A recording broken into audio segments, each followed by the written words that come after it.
Hey, Tom here from GrowFoodWell.com with a quick note on winter squash and why you should always run them vertically instead of horizontally. First of all, it saves all this bed space that would easily be covered by these squash plants, and that way you can grow other things in that space while the squash is going vertical. They're incredible engineers, and all you have to do is during the first few weeks of growth, you'll see the squash start growing these little tendrils, and what they're doing is reaching out looking for structure to attach their plant growth to.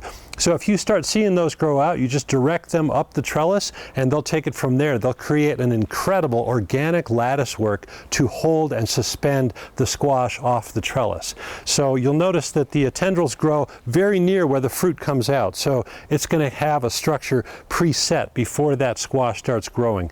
And if you just give it the right direction to start, it'll take it from there and create these incredible engineering feats on your trellis.